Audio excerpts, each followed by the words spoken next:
AudioJungle। Uttar Pradesh के सहारनपुर के गौशाला रोड पर प्रतिबिंब सामाजिक संस्था की एक बैठक आयोजित की गई। यह बैठक सोनिया शर्मा के आवास पर आयोजित की गई, जिसकी अध्यक्षता संस्था के संस्थापक वरिष्ठ समाज सेवी विजय रोहित ने की। काम आ जाते हैं तो इनका साहस बढ़ेगा और लोगों को भी बताने के लिए इस शासन प्रशासन में जो इस समय जो भी कुछ हो रहा है वो बड़ा दुर्भाग्यपूर्ण है, वो होना नहीं चाहिए। शासन प्रशासन एक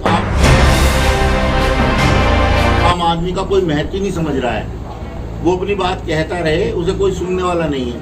लेकिन दुर्भाग्य इसके साथ साथ ये है कि कोई हमारी शिक्षा व्यवस्था ऐसी है जिस वजह से हमें इस बात का मुझे तो पता था, मैंने आपको बता दिया भाई ये सिविल का मामला है, ये फौजदारी का मामला, फौजदारी के मामले में वर्दी का हस्तक्षेप है और उसमें वर्दी का हस्तक्षेप नहीं है ना।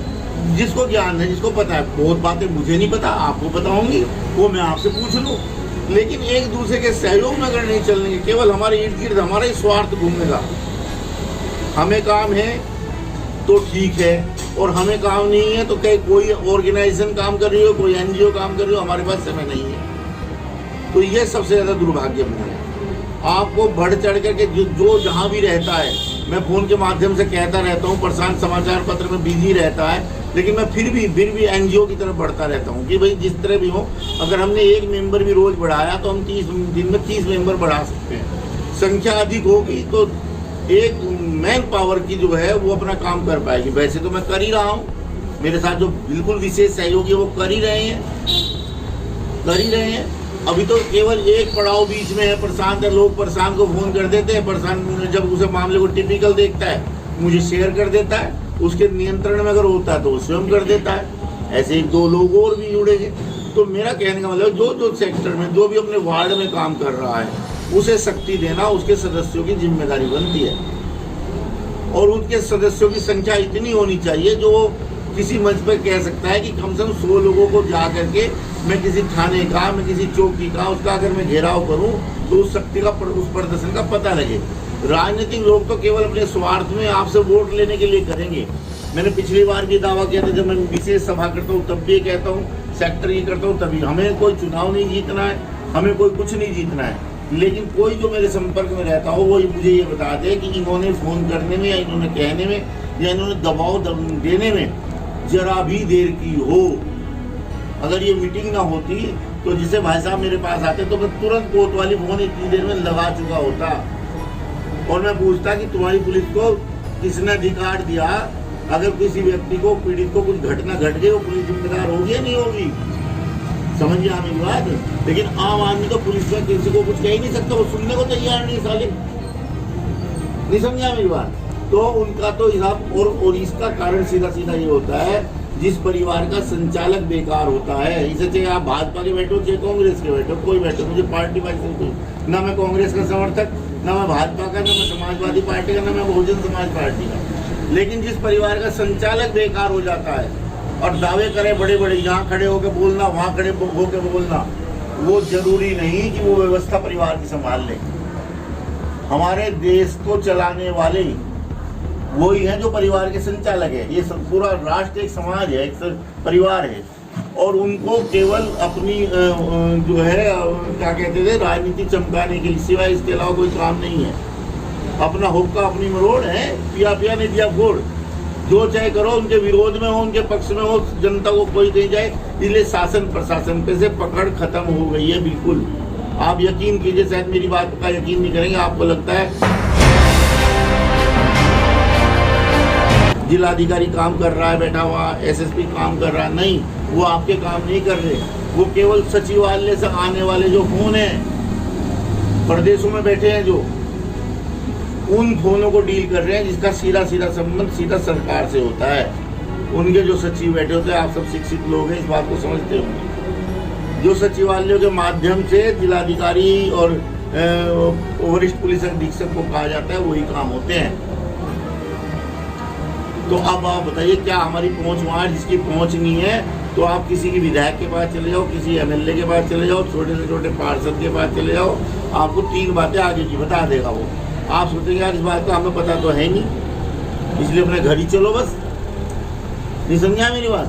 तो मैं आपके सहयोग के लिए मतलब बड़ी सूक्ष्म सी मीटिंग आपके बीच में कर रहा हूँ। जो अनुपस्थित हैं उन तक भी मेरी बात अगर पहुँच जाए तो बहुत अच्छी बात है। संख्या में वृद्धि, विचारों में वृद्धि, सहयोग में वृद्धि, एक दूसरे के सहयोग में।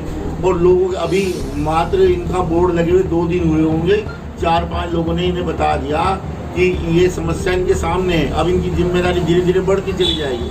उस जिम्मेदारी को अगर केवल इनके ऊपर डाल दिया जाएगा तो ये बैठ जाएंगी, जितना वजन जाएगा बैठ जाएंगी। एक सीमा है प्रत्येक व्यक्ति, और अगर उसे किसी भागों में बांट दिया जाएगा तो ये काम भी पूरा विवेक से कर पाएंगी और आपके काम में, सबके काम में सहयोग कर पाएंगी।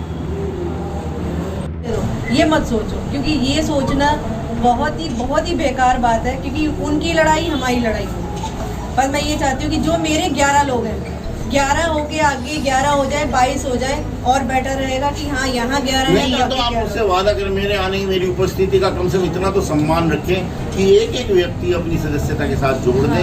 11 से तुरंत 22 हो और अगले महीने जब बैठे तो 22 का 44 पे जाए। उसका बेनिफिट हमें आप ही को है। आप 4 लोग रह जाते हैं। अभी बात कह रहे थे पार्षद से मिलना है, सड़कों का हाल खराब है, उसकी क्या हिम्मत है कि वो साला काम ना कराए। उसके लिए भी तो अगर वो यहाँ बैठा भी हो तो मैं उसके मुंह पे कहूँ ये बात। उसकी हिम्मत है वो ना कराए काम। उसके बजट पूछो उससे कितना है, कितना उसे पैसे मिला है, गलियों के, नालियों का, इसका उसका, बिजली का, सब उसके ऊपर एक जिम्मेदारी है। कौन जगाएगा उस सोए को? अगर मैं सोच लूँ कि हाँ मैं अकेली रह रही हूँ इस मोहल्ले के अंदर, सड़क टूट रही है, टूटने दो, लेकिन उसमें सब लोग भी तो आते हैं ना। अगर आप लोग अपने साथ साथ देखो भाई नहीं वहाँ ये काम हो रहा है, आप भी जुड़ो उनके साथ, तो शायद हमारा और ज़्यादा अच्छे से काम हो सके। तभी होगा जब आप मेरे साथ एक के बजाय 4 लोग चलेंगे, तभी मैं आप लोगों के साथ चल पाऊंगी, वरना अकेले तो मैं भी नहीं कुछ कर पाती और ना कर सकूंगी आगे। और आपके लिए तो एक इससे अतिरिक्त बात यह है, अगर वो किसी वजह से काम में कोताही बरतता है, काम में चोरी करता है, या काम में को करता नहीं है, ध्यान से उस बात को सुनता नहीं है, कहता है करता नहीं, इस तरह की बात है, तो आप तुरंत वहीं फोन मिलाइए, एक उसके कान पे लगा दे और एक मुझे फोन कर दे। बस आप सुन लीजिए मैं उसे क्या कह रहा हूँ। स्पीकर खोल के सुनिए आप, मैं उसे क्या कह रहा हूँ। जो हमारे हक का काम है वो तो हम हक से लेंगे ना दूसरे से। नजायज़ तो हम कह नहीं रही हैं। चलो मान लो हम पार्षद के पास जाएंगे, ये सड़क हमारी ख़राब हो रही है, 4 लोग हम मिलकर अगर जाते हैं वहाँ पे, उसमें किसका बेनिफिट है? हम लोगों का ही तो है। रात बरात को इतनी लाइट नहीं होती इस मोहल्ले के अंदर, कई बार इतने बड़े बड़े गड्ढे हैं, पता चला कोई बच्चा अपना ही आ रहा है, चला आ रहा है और सीधा अंदर। वो भी तो हमारा ही बच्चा, चाहे किसी थर्ड पर्सन के। किसी का भी है, वो तो समाज के लिए जब खड़ा होना है तो फिर सभी के लिए सोचना, फिर ना अपना। समस्त सामाजिक एवं पारिवारिक समस्या निवारण हेतु एकमात्र संस्था प्रतिबिंब एक सामाजिक संस्था जिसमें सभी लोग जुड़कर अपना उज्जवल भविष्य बना सकते हैं। सहारनपुर से न्याय परिक्रमा के लिए मोनू कुमार की खास रिपोर्ट।